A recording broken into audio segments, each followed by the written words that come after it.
I can't say hello Singapore again, because you're not in Singapore anymore. Hi Malar, good evening. Hi, Singapore. I can say that, and I'm from Malaysia. Yeah, you're looking lovely. As I said, you're looking like an actress would look like in the 50s. No, sorry, the 60s and the 70s when you had the movies, right? Your hair's done very nicely. Yeah. Okay. So you just I finished a program. That's right, and of course, as you can see, I'm actually at the training venue. Yeah. Okay. Yes, I'd rather you be there than try to brave the jam in KL getting back to get onto the show. So yeah, I'm all good with that. Very good. So we've hit May, you know. I know, right?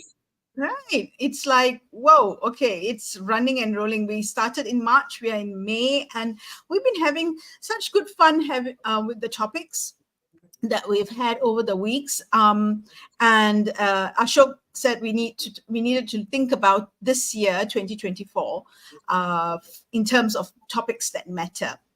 All right. So for those of you who are joining us for the first time, this is Leadership in Flow Asia, Season 3, ladies and gentlemen. We come together every Thursday at 6 p.m. Malaysia, Singapore time to talk about topics that matter. And we talk about it from the perspective of what we term quiet leaders. These are the leaders who are introspective. These are the leaders who are clear about what their intentions are, what their goals are, where they want to make a change, what matters to them, right? And we investigate how is it they're thinking about these issues from three pillars. One is personal growth, second would be their leadership growth, and third, obviously, when you deal with these two pillars, then business growth naturally happens, right? So yeah, that's a little bit about what the show is about. Malar, what's intriguing you about this week's show? Well, Or besides the today? speaker, Hmm. I'm very curious to explore ideal. I think when you think about ideal, I think it's such an interesting word, right? Because I Hmm. think we all have ideals, and I'm very curious to hear Savita share with us what is the ideal she has in her mind, and how that impacts leadership, and how that Hmm. creates leadership in flow. Because I think what I love about the show is bringing about practitioners who share with them wisdom that they have internalized. So I'm Hmm. really looking forward to the framework of ideal that she's talking about. Very good. Very good. And so let's introduce Savita. We both met Savita at the same time, and that was at the Leadership Learning Festival, our first Leadership Learning Festival in Singapore in November 2023.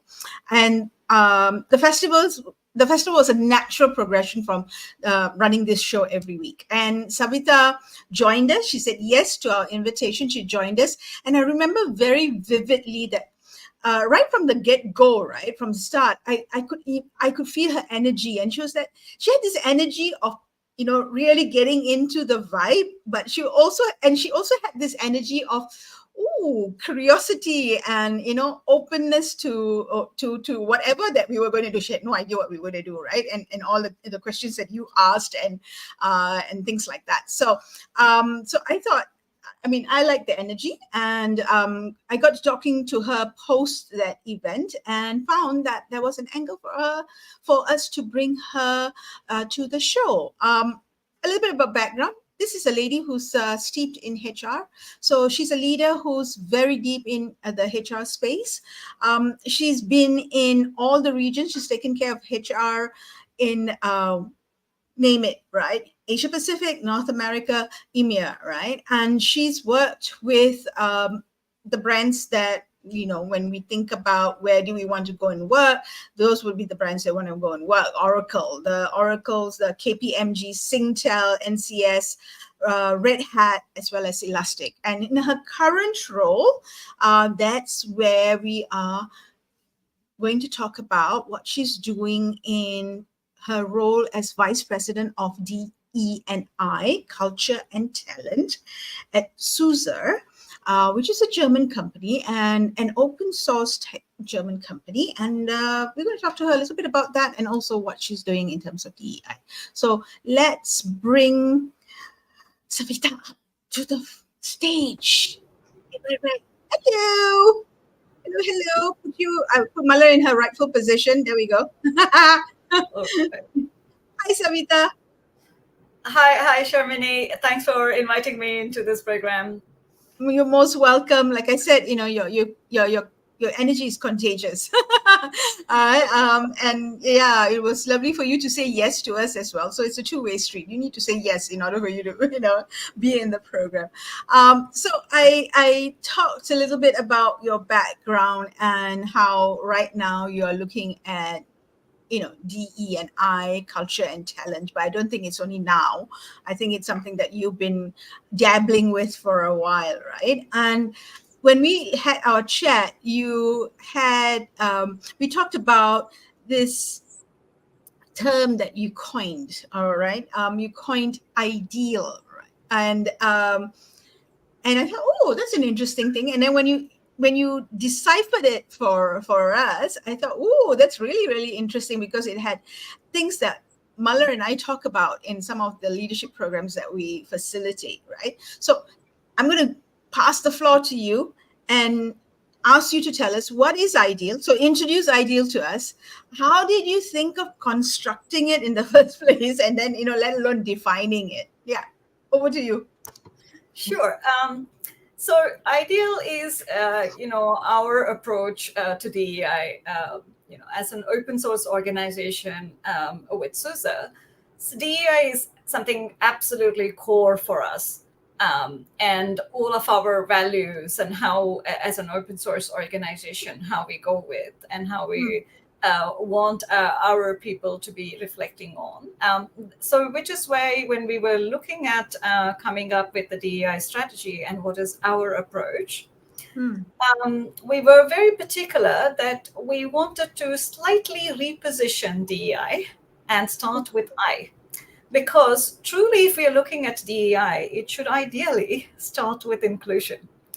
Because it is important that how every single person in the company, is authentic. They feel psychologically safe. They feel valued. They feel respected, empowered, and how they can contribute and be their best, irrespective of their background or identity, right? And how we as an organization can provide that right platform, right? Not an equal platform, but the right platform so that everybody can thrive and be their best.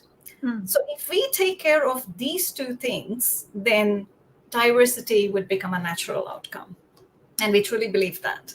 So which is where we said, well, how are we going to be embedding this? So which is why we wanted to add, apart from IDE, we wanted to add few elements onto it. And A was an important one because we felt as an open organization, it's not somebody as an HR or the people team or the top leaders, who think about DEI. It should be every single person, because they are responsible and accountable for making ideal happen. And which is why we added the A. And then the L part was another important one, because L is the leadership part, because we believe that the leadership, while everybody is responsible and accountable, the leadership will have to create that and foster that right culture and values, and make sure that they are driving it and actually making it happen. So that's how we brought it together and formed it as Ideal, where we always think it should start with I, and we do that right, then diversity becomes a natural outcome. For it. Okay. I've got two questions, and I'll pass it on to Malar, right? You said not equal but right. Yes. Can you help me understand that a little bit more? Yeah, that's where I would talk about equity, right? Because there are people who are different. Everybody has different access to resources, opportunities, representation. Everyone's different. Even if you have to think about it simply, like if you're talking about, let's say, somebody may not be able to work full time because they have other responsibilities. Maybe they've just had a child, or whatever be the case, right? So we wanted to make sure that it's not an equal platform. It's the right platform, so that every individual, we look at what those disparities are, and we make sure that there's the right platform for everyone. So that, I know it's not easy, it's easier said than done, understanding it, but it's also how we ensure that which is why inclusion comes first. They have a voice, they have a decision-making process, they are part of it. If we do all of that right, and we provide the right platform, then there's no reason why anybody can feel comfortable and anybody can thrive in this kind of an environment. Okay, so well, I thought this was going to be the second question, but it's not the second question. So when you say the right platform and everybody is given a right platform, can you give me an example, so that I think it will help me, I know, and definitely our viewers and listeners to know, okay, what do you mean by the right platform, right? So if I'm totally obtuse and I really have no clue, right? So if I am in Suza, how would I see, oh, okay, that's the right platform for me, and that platform is actually not being used by Mother. Mother's using another platform, right? Can you help us share that with us? Sure. We call this as how do we make Suza as a dream place to work? And a dream place is, how is it a dream environment to work? How is a dream workplace? How is it that, anybody can be comfortable? It's their dream job. It's their dream team. It's their dream manager. Now, to look at how do we do this, we don't believe in constructing all of this by ourselves or sitting in an ivory tower. The way we do it is we involve people. The way everything that we do is involving people in it. What does that mean to them? What does it mean to all of us? Because this is our company. And what is meaningful? So to give you an idea, when we did the employee engagement surveys, we actually added a lot of questions on engagement and DEI and all of that. But we didn't stop there. We had more than 20 to 25 workshops, engagement workshops, as we called it, across the world, to basically first understand, there could be things lost in translation. So we wanted to understand a little bit more, and also look at what does a dream place look like to everybody. And what kind of actions should we be taking as an organization which is meaningful for everyone? So the outcome of those 20 plus workshops that we did was to really look at, okay, what should be the top 3 things that we should be doing to ensure that We also gathered input in so many fun ways too. So, for example, we created a contest where people could say, what does a dream place to work look like for them? And they had to actually, do it in the most creative way they could think of. They could do it in the form of a painting. They could do it in the form of, a skit. Uh, Mm. Anything that they could think of, a song or anything, and they could do it as an individual or as a team. And we've got such amazing response to it that we had to actually extend it for a longer time because people wanted more time to come up with more entries and so on. So what we're trying to do with all of this is trying to see how we build everything as a true open source organization where we are really involving everybody in what we want to define as an organization. What does DEI mean to us? How do we create a great place to work? Because this is all us and we do it together, we co Mm. create it, and we make success happen for each other. Okay. Thank you for that. It's interesting how you thought creatively about how to draw that information out of the people in the team, right? To get their ideas and put that into perspective for you, right? Rather than just words, because it could mean different things to different people. For you, for Savitha Nayak, why is ideal important? Why is it that you are so into this Yeah. ideal? Yeah. Yeah. See, I feel,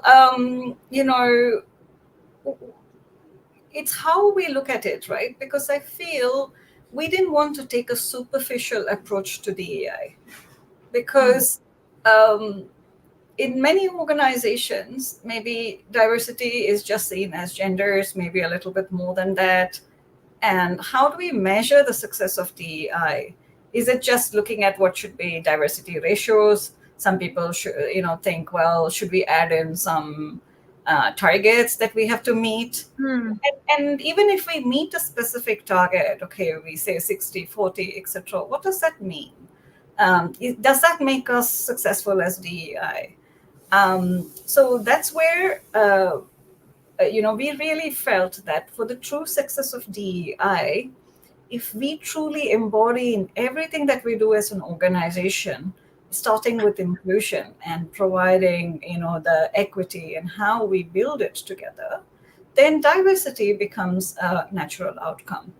And mm, that's why we're very particular about it. And we also say that it's not just us, how we involve and engage, and how do we get everybody. And we do this not just for a dream place to work. We do this in an open. Everything is open sourced in the way we work.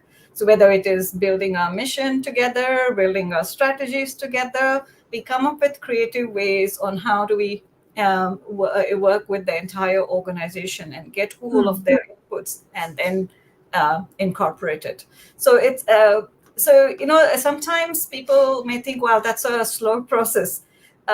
But actually, when we have to implement it, it becomes that much more because it's everybody who is discussed, debated, and then we've all come together and say, okay, this is what should be right for Susa, and we move mm, forward with that. mm, So that's why this is important, right? Because you don't want to just look at diversity. The whole idea about DEI is really how can we make this a great place for everyone? Doesn't matter who they are, what background they are from. And when I say dream place, it also has an acronym to go with it. D stands for develop, R stands for, so it's how do we develop everyone, reward and recognition. R is reward and recognition. E for mm, engage, empower, as well as the experience. How do we have the best experience for our people? And A stands for attracting the best and attracting the right people. And mm, M stands for the foundation, because M is in the bottom, because that's the foundation which is maximizing the social culture. And how all of this comes together. Because if you see, DEI actually cuts across all of this on how we, so how do we, look at ideal cutting across all of these things? How do we, in the way we develop our people, from the time we hire them, onboard them, how we develop them, how we reward them, how we engage them, how this all comes together. And that makes our, values and our culture, and how it all binds us together. Okay, interesting. It looks like it's an organization with acronyms. Sometimes people call me as an acronym queen. And it's some things which it's easier and it sticks and it has a meaning to it, then it's easier for everybody to remember, right? Because the reason why I talk about having an acronym is, like if you're talking about ideal, it's ideally how DEI should be treated, and so it's not acronym for the sake of getting an acronym, but it has to have the right context and it's easy for somebody to remember. Yep, it is true. Malar, over to you, Malar. Okay, I'm not sure whether I heard you well just now. Did you say authentic just now? For which one? Authentic. When you were defining ideal for us, I think I heard authentic and psychological safety. Yes, that's correct. That's correct. Because we want to make sure that every person can be their authentic self in the organization. They won't have to put on a mask to come into say, okay, let me put on my mask and now because I am now working. It shouldn't be that. They should be their authentic self. And that's when we can get the best out of them. So yes, that's why it's a true, a very important element of inclusivity. Yeah, I mean, I love the word authenticity first. So when you said it, of course, I just wrote it down because I was very curious, right? Now, because it makes a lot of sense. The reason we need DEI is because we want to create the space for authenticity, That's right. right? I just get to be me, and for me to be just me, you need to know that I'm different, yet I'm valued. And if you can see that, then I would be able to bring my best self to life, right? But I'm very curious to know, how do you, when, because you spoke about attracting people from the point of attracting talent, you're already looking at, how to be ideal. I mean, and I think it's your ideal is very ideal, right? How does authenticity, right, match? How do you match authenticity with skill sets that's required for the business? See, that's when we say authenticity, right? It's as I said, people don't have to wear a mask and be prim and proper and how do they go about it? If because that comes from the open source principles, right? Anybody can have a great idea. It doesn't matter who you are, where you're from. Anybody can be going about it, coming up with a great idea, can come up with something. How do we involve into everybody in decision making? If people, are unhappy about it, do they feel a sense of belonging? Do they feel that they are not, part of the organization properly because of the way, the environment is? All of those things are important, right? So how do we ensure those things are? Because if we develop people right, and if we are able to, look at how they can blossom well, how they can be their best, by being authentic, then it naturally comes in. Now, all of that comes with a sense of accountability, right? Because sometimes people think, yes, I can be my authentic self. Doesn't mean I can be an asshole with that. You know what I mean? I can't be. Sorry for the word to be able to, but it does not mean I can hurt someone with my feelings. Yeah. With whatever I say. It doesn't mean, oh, I'm being authentic, so I can say whatever I want, right? So it's being sensitive to that, which is why we've added the A there, because that accountability comes into picture, right? It's a balance of how we do that together. You don't have to put on a mask to come to the organization, but that also doesn't mean you can be so authentic that you're going around hurting people. How do you create that balance so that we can all come together and we are able to be ourselves, and we are able to shine together and work together and collaborate together? Thank you, thank you. I wanted to tickle you with that question. I mean, only because I think very often we either find people talking about authenticity when it comes to DEI, right? In a way that you are mentioning that I don't need to be accountable as long as I'm trying to be authentic, right? And I think you really gave us that clarity that yeah, we're doing our best to create a safe space for you to be your best version and not wear a mask when you come here. And that is what is defined as authenticity, but it does not mean that you are not accountable for your behavior, right? So I think fantastic, great balancing. Thank you very much. Yeah. And so what steps do y'all take to embed all of this into the company culture? So how does ideal come into place, right? Because you did say, I think what I liked about ideal is that you're doing it right from the beginning, which is recruitment, right up, I mean, attracting the talent, right up to the point of holding them accountable or holding everybody accountable. But I like the L the best because when the leadership is involved, then that's the making of the culture.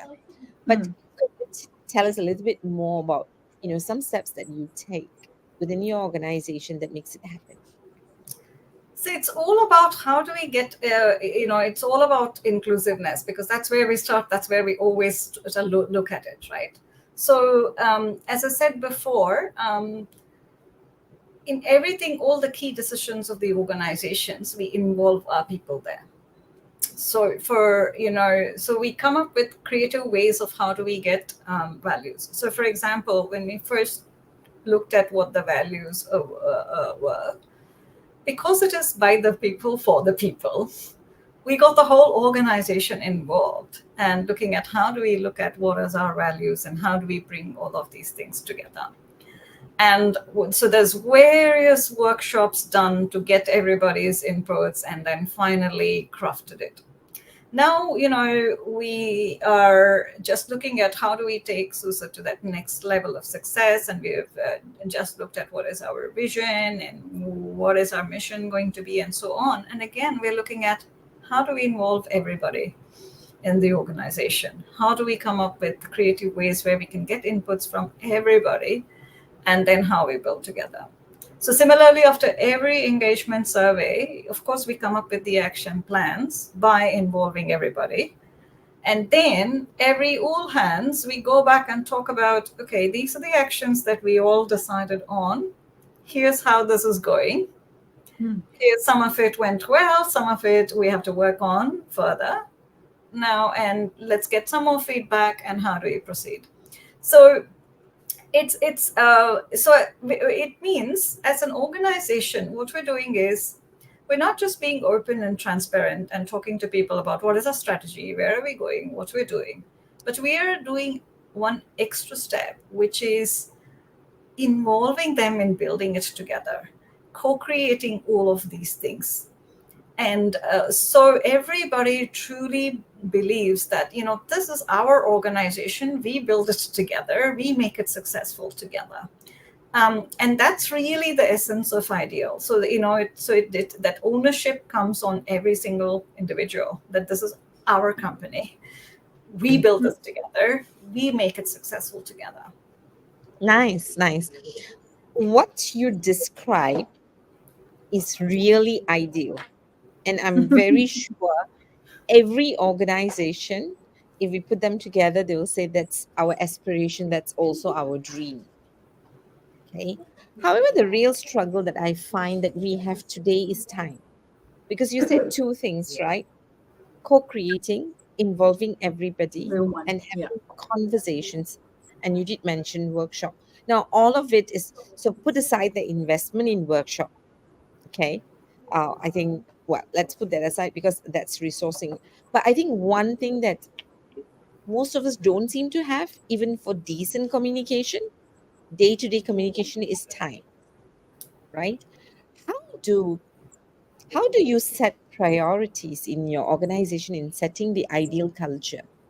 Because you seem to put aside time to make this a priority, right? How do you make a business case for everybody to be involved, to make this happen?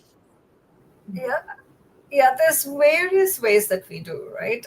Because it's multiple ways that we have to be able to address people, right? Sometimes emails don't work and things don't work, right? So you would have to look at various ways. So we have got a part of, obviously, one way is doing a survey, right? To do an engagement survey, get as much inputs there. The second is we have what we call as executive leadership. We call it as ELT. We have what we call as these ELT listening sessions, where people can come in and actually talk about, what are some of the challenges, where they are, what are some of the things that they are facing, and so on. And then we have these engagement workshops where we further understand what are the things. Now, we do this engagement workshops at organization level, but also our business partners, our people business partners, they also work with their respective functions, etc., team specific, and they look at what are some of the key actions they should be taking it and how should they be incorporating it for their own specific teams, for their own specific functions, and so on.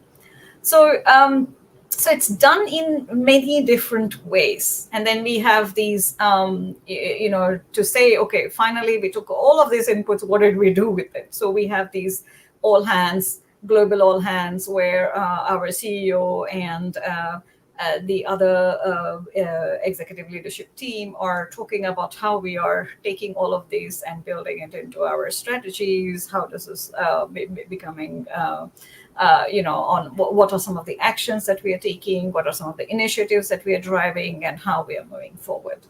And it's also just keeping that, just totally keeping it open and transparent in that communication, because it's also about how the leadership builds the trust with everyone, right? So that, and how do we create this environment of trust so that everybody trust each other.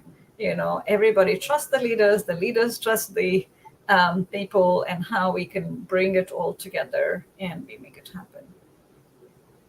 So it's various ways of communicating, right? I mean, other ways of doing it is like doing that contest, doing something fun, we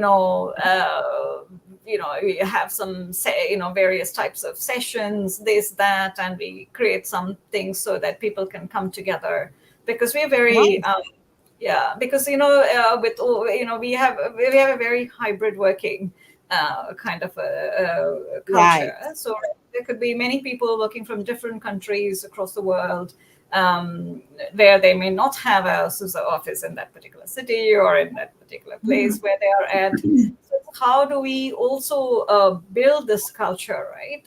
When everything is remote. If there is a site, fantastic. But how do we don't believe in forcing people to come to the office, but how do we create opportunities where people feel like they should come in because they'll build that networks. So we do various kinds of networking sessions and something or the other to celebrate, so people come together and build that relationship, build that collaborative spirit.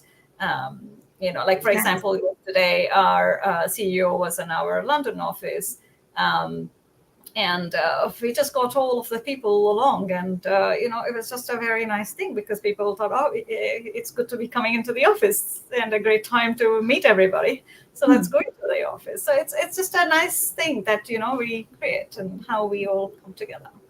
So it's various things, right? It's not one formula, and it should be different, because we are all diverse, and it has to be diverse ways in which we are able to touch people in different ways. Mm. Yeah. So what I'm hearing, right, Sham, and which is amazing, is that you use various touch points to encourage people to speak up, which I suppose leads to them feeling accepted, psychologically safe, Mm. right? Which is really the heart of DEI. So you seem to be doing that at very various different touch points you're because of the way things are working, right? And very very creative. You also have seem to have different ways of doing stuff. Some could be fun, some could be speaking from the heart, right? But before I pass it to Sham, what do you think the one thing that you guys get right in the various ways you're trying to get people to speak up or participate that encourages people to want to say about themselves or what is important for them to be accepted? Because one of those things we hear is that organizations or even in groups, we tell people our intention, please speak up, we want to understand you, so that you feel accepted, right? So that is seem to be said, but what also comes across is that, yeah, but I asked them but they never tell me, right? That so you obviously are doing something right for people to speak up, because I think that's showing up in Mm. people showing up for your sessions. Yep. Yes. Yeah, coming out of their normal comfort zone of working from home and say, oh, today we're going to go to the office, right? Because I feel a sense of belonging and I want to be part of this. So that's showing up. So what's the one thing that you think is the main factor, and you got that right, that gets people to be wanting to be part of this tribe because they accept it? I think it all starts with the L, the leadership part, because Mm. starting from the CEO. In fact, when to talk about how the ideal came in, when we had come up with the concept of the DEI, it was actually idea. When me within the team, when we were looking at it, was called idea. And then when I actually took this to discuss with our CEO to say, here's what we're thinking in terms of, we want this as idea because we want everybody to be accountable, he was the one who actually added the L, because he is super Mm. passionate about this, and he believes that this cannot happen if the L is not there, the leadership support is not there. And so that's how the idea became ideal. um, and and I think uh,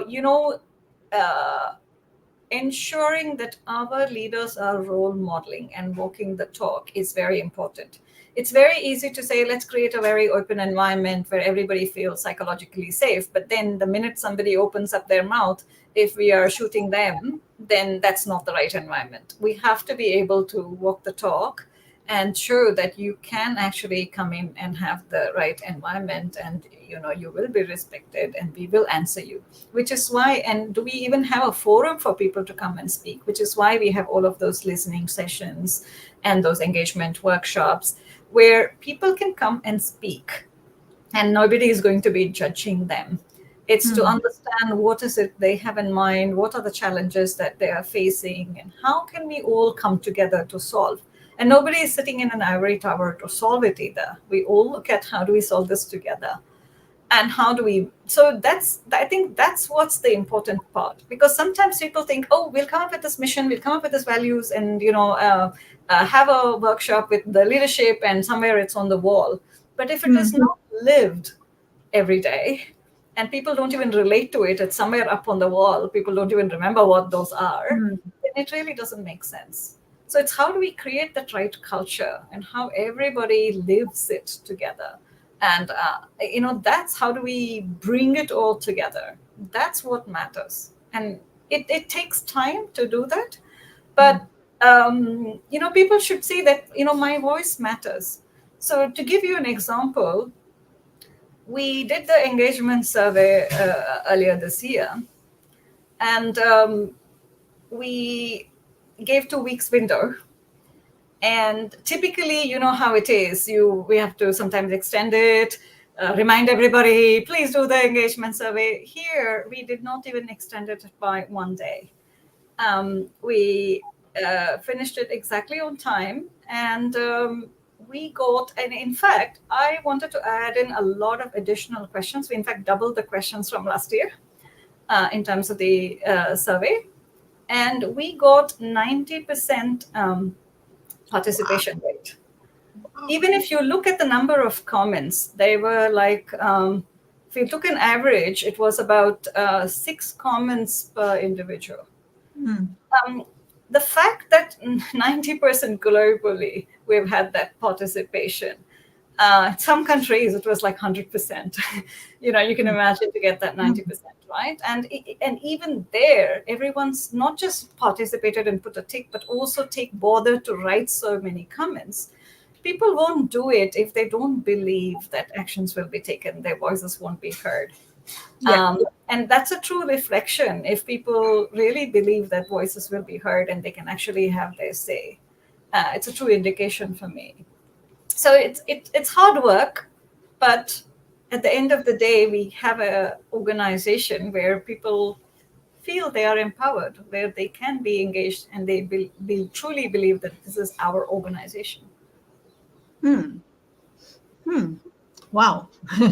90% and an average of 6 comments per person. It shows the investment, how vested people are in, that's one. And the trust that they have in in believing what leadership says, we're going to make it count, your voice counts, it's safe, let's do this, right? I'm sure it took some work to get there, but you've gotten there. I mean, it's probably going to just increase, right?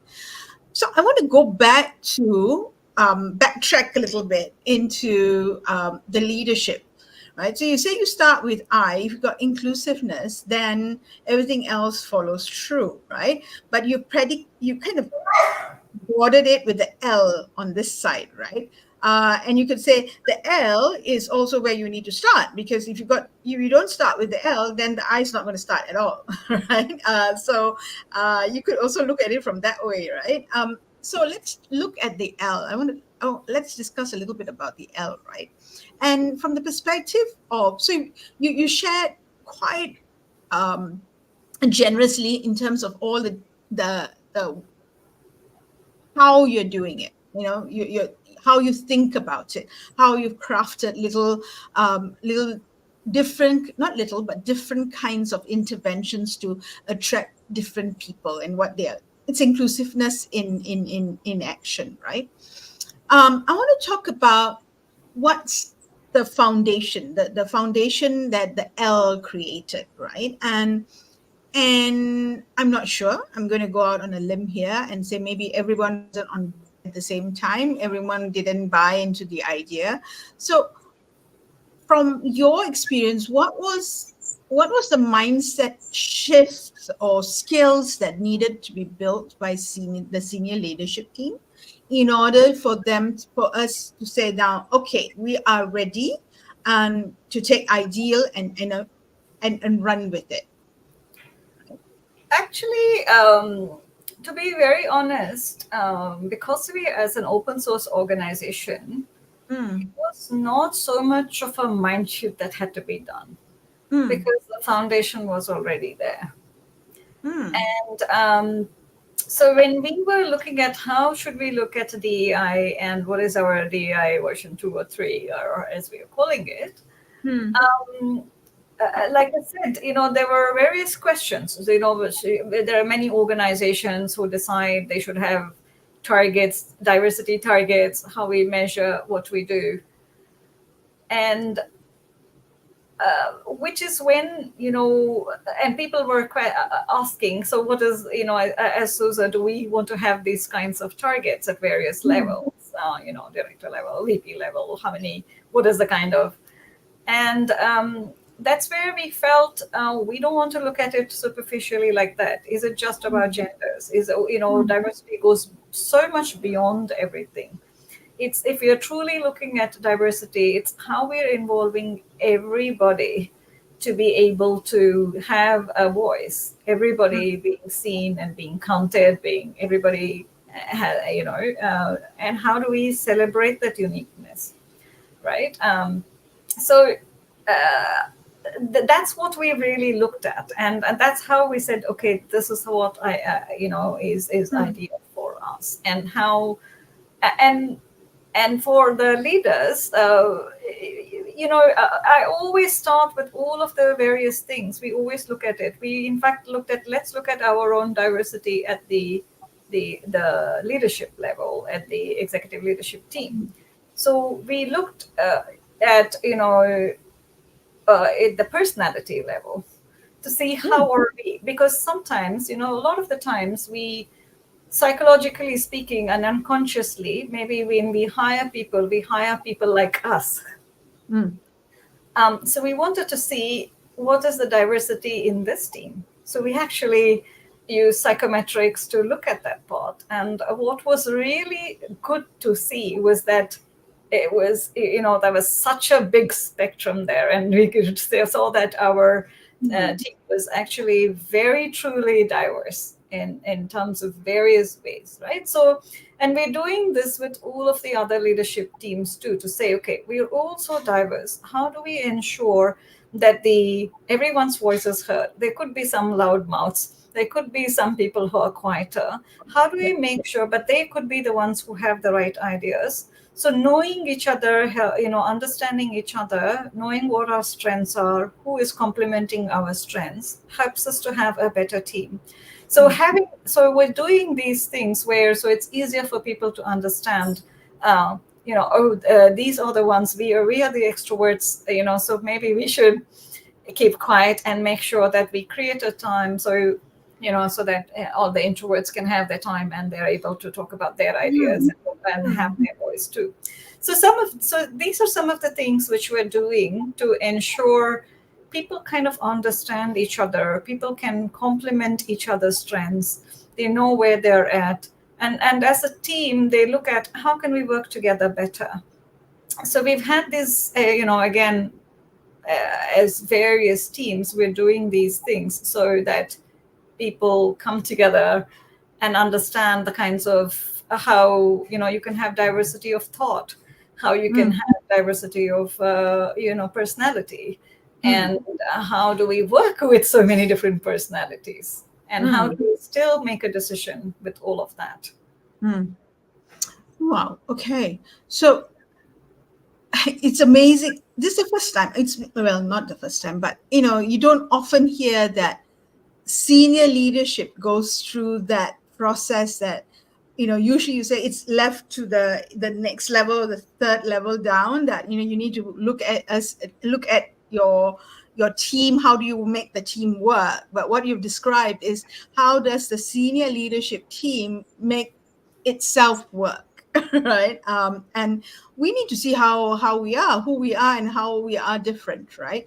We're not separate people. We're not separate entities within that leadership team. We are one. So that's a very interesting, not method, but way of being. All right, your senior leadership team has. I noticed a couple of things. The word "walk the talk" that phrase came to my mind, but before that, you have. I'm not sure whether you realize this. Probably you're doing it unconsciously. You kept saying, you have for a few times mentioned this, because we are an open source. Therefore, right? I think there's something there. So there's something there in terms of, because you're an open source, you're thinking in a certain way. So tell us a little bit about it. What when you say because we are an open source, what does that mean to you, and what does that mean to the leadership team? See, our culture and the way we think comes from that open source world, and we were one of the pioneers in the open source world, right? Okay. So the principles of the open source is that the idea can come from anywhere. It's Yep. how do we start building on it and bringing in value there, right? So if you look at DEI, it's actually built in there. It becomes the DNA of it. Hmm. um, right, it is whether it is so it's and as an open source company, you should be open to feedback, you should be open to new ideas, you should be open to being open, and being transparent is very important. And then when we make a decision, it's not a democratic decision, it Hmm. is what is right for the organization. So it's a meritocratic decision, Hmm. right? Hmm. It's not a democratic decision. So these are some of the things. So these are the principles we try to apply, um, for our culture and how we bring this together. Hmm. And when we are talking about walking the talk, as you said, there are certain things which always has to start from the top, and that's where we like to. That's why we like to start in terms of the role modeling and other things, starting Hmm. from the CEO, who, to be very honest, is very passionate about some of these things. Hmm. Like I said, he is the one who added the L into it, and L he into it. believes the leadership is the one which really needs to drive, and that is the most important ingredient to make this successful. Hmm. Hmm. So, if not if, as you say, it's open source. It's kind of like you said, the DNA for DEI, right? Um, it's like the prototype, right, for DEI. The, and that's the way the organization has been thinking. That's the way it's been working.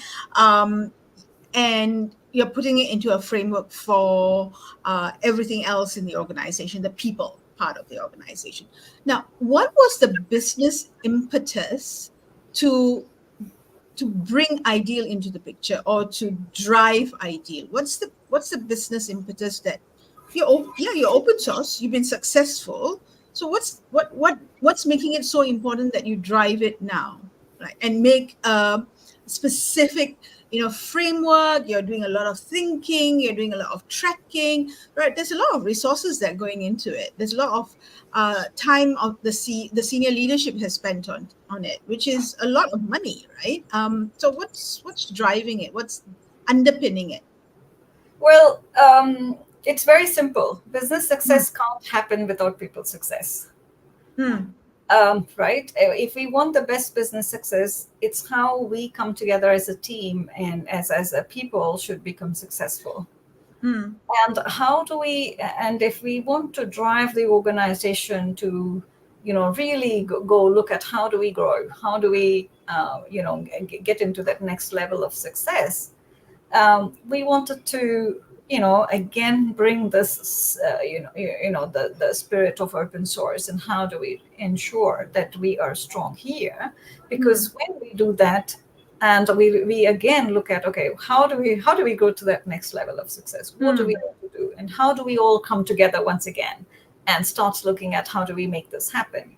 So it's really getting everybody engaged, getting everybody, because ultimately the business success can happen. We can make 1 plus 1 as something amazing if we Hmm. bring all of the things, right? We always believe that culture eats strategy for breakfast, right? You can Yep. have great business strategies, etc., but it's how you bring the people together. You can have a great vision, you can have a great mission, you can have great products, um, but it's how the people come together and Right. how we make it all happen. How do we ensure that we take our organization with us, everybody with us, and then we make this happen. So that's basically how we felt that we should look at this once again and see how we can bring this and in what we call as our next version of the DEI, Hmm. or what is our approach to DEI. And I think we are sort of thought leaders in this particular space, because the way we are truly thinking about DEI is ideally how it should be looked at in the first place. And that's why, we were very particular that, yes, ideal actually makes it right, because that's the way DEI should be treated. Hmm. The philosophy of that, at the end of the day, people matter. If people are successful, if people are happy, the business success will always happen. Nice. Very Wow. good. You are taking the road less traveled. And sometimes that's the more difficult route to take, Yeah, or the longer because route. yeah, Or yeah, I'm yeah. long, but it's really I mean, I'm hearing so much of I'm very inspired. I love, you're right, your ideal is perfect because it is ideal, and it's how it should be the way you're describing it, right? Because we often hear about DEI, but not you're slicing it in every possible dimension to make sure everything Hmm. is covered, right? But what was interesting for me is that it's very clear over and over again that you are talking about people, right? You're talking about people, and people being the heart of success. And this is Hmm. something we commonly hear anyway. Whether we commonly internalize and practice is a different thing, right? Yeah. But we commonly hear this is something leaders talk about, organization talk about, and we take pride on that, right? But I'm just wondering, for your organization, y'all are, you seem to be obsessed about DEI and Mhm. ideal. Because if you look at ideal and how much of effort that actually goes into it, right? What do you think is driving to really put people first in business? See, I think instead of saying we're obsessed with ideal and DEI, I would say we are obsessed with our right culture, how we are engaged, and how we build this company, right? Hmm. You know, I don't think there's any company in the world today who is successful but don't have the right culture or don't have a great, engagement, Hmm. right? So, which is why if we really want to build a truly successful organization, it has to be by getting the people engaged, bringing the right people together and getting them engaged. And that's when we can have amazing successes happening. When Nice. everybody in the company is successful, you can have a company which is successful, right? There's no way a company can be successful without it. So that's what we're aiming at. That's our mantra. It's not just people, it's how we bring the people together.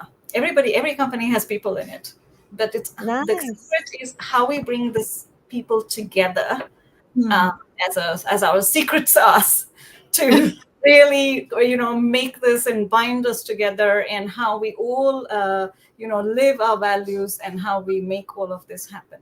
That's the special part. Nice, nice. Beautifully summarized. It's not just people, but how we bring our people together is our secret sauce. Yeah. Fantastic. Just simply brilliant. Yeah. I think we only have 3 more minutes, so maybe we should ask Savita the last question, right? Now, just curious. I mean, you've been talking about your organization and leadership.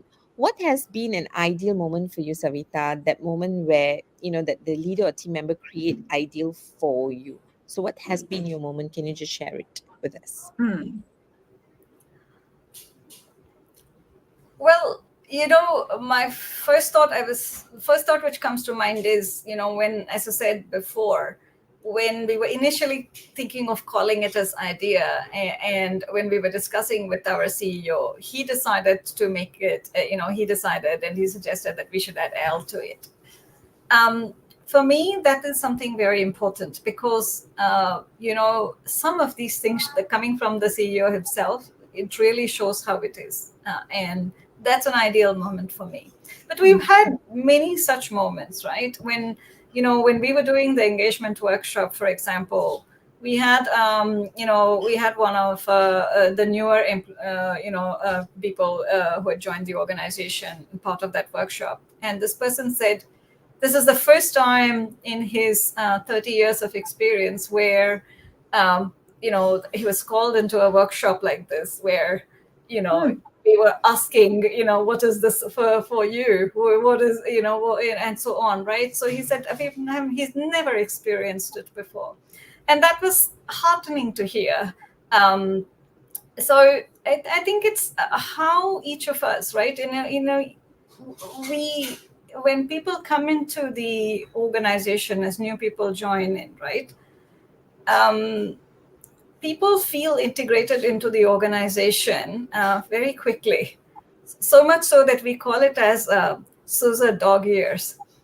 Because days feels like months and months feel like years. Hmm. um, you know for example, I've been here for just 4 months now, but it feels like I've been here for greater than 4 years. So it's just, I think, and the way, it's not because just the way things are. It's just the way you get integrated into it, how people are, how we're welcoming, and how Hmm. everybody comes in. And this is not something me. I've heard this from so many new people who join the organization, and when they're onboarding, we hear this. They say there's something here which is special, which we Hmm. start feeling at home very soon. And Hmm. that's a nice word to hear. So it feels, so people say coming here feels like homecoming. I don't feel like, where the hell did I land? um, and that's an ideal moment, because we are ensuring that we are welcoming the new person in, so they feel at home. They Hmm. don't feel out of place. And then we are ensuring that we are including them very quickly and integrating them very quickly with us. So Hmm. There you go. Yes. Oh, Thank wow. Very nice. Very nice. Thank you for summarizing it with us. And thank you for spending the 1 hour with us, with me and Malar, Savita. It was great to see you again.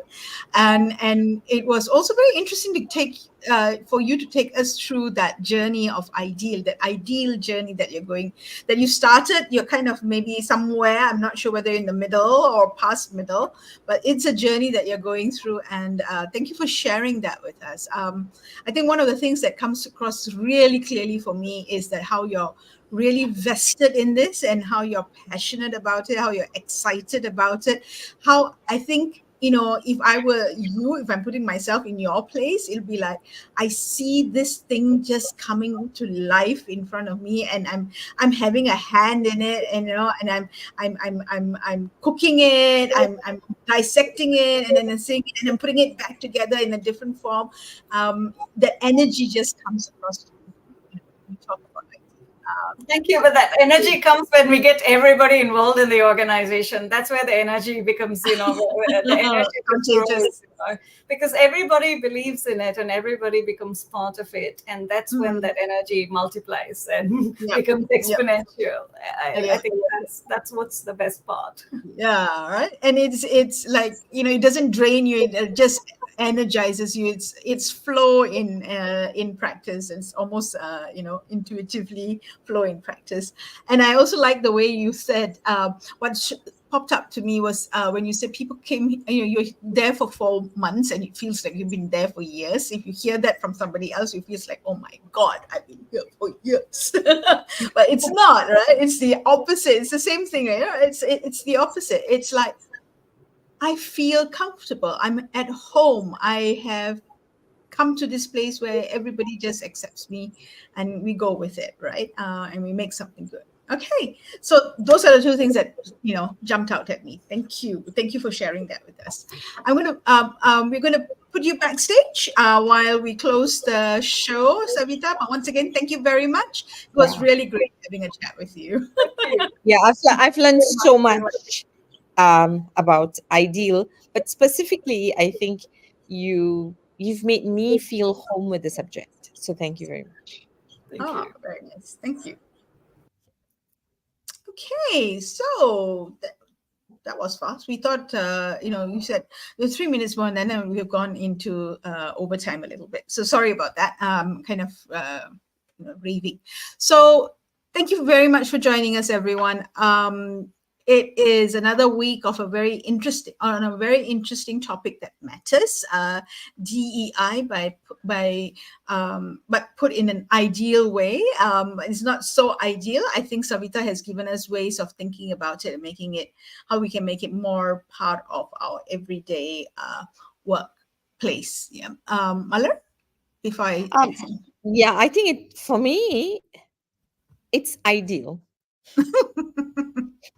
It's it fits so perfectly, Mm. right? And the context is very clear. So, if you want to talk about be in clarity, I think Yeah, Savita has it, that's that. right? Yeah, yeah. Yeah, so clear. And if for me, my greatest takeaway is that I think a lot of the things that we tend to hear about DEI and the Mm. challenges in bringing DEI as a culture, I think they've got the magic formula, which is why they've got the magic sauce. Yeah.